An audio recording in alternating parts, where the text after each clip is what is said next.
Hey,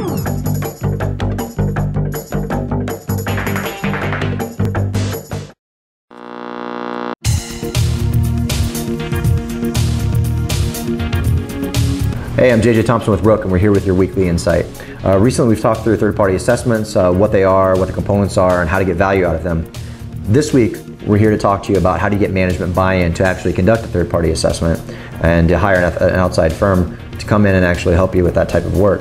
Now, what's interesting about this is that there's really three primary drivers for when you're going to be able to do this in an organization. The first is the worst, and that is when there's a compelling event that is negative. So you have some kind of an incident, you have some kind of a breach, something bad happens, and you guys find out about it, and then somebody wants to take a reactive stance. That's going to be your easiest because it's going to be pull. People are going to be coming to you and saying, hey, how do we go about making ourselves more secure? What do you think the first step should be? Or should we hire an outside firm to come in because obviously it's not working the way we're doing it right now. Now that may be no fault of yours, but effectively, that is the end state, and unfortunately that's sometimes the knee-jerk reaction that comes with this. So that's the first and easiest. The second is going to be regulatory and compliance drivers.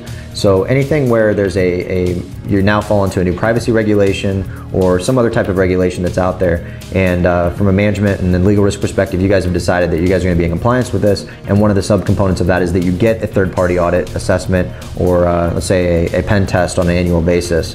That would also fall into other contractual obligations as well in that space, such as your insurance providers and your cyber insurance.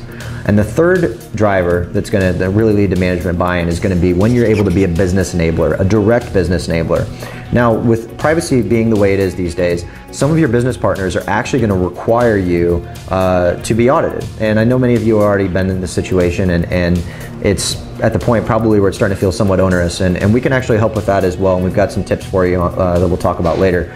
But effectively, when your business partners or your clients are coming to you and saying, hey, here's the security levels we want you to be at, and we want you to prove it, it's usually best to have a third party come in and do that. And oftentimes, if not all the time, they actually require that you have a third party do it, because otherwise, if they might be making a decision not to do business with you because you're not secure enough, obviously you may not be honest in your own self-assessment.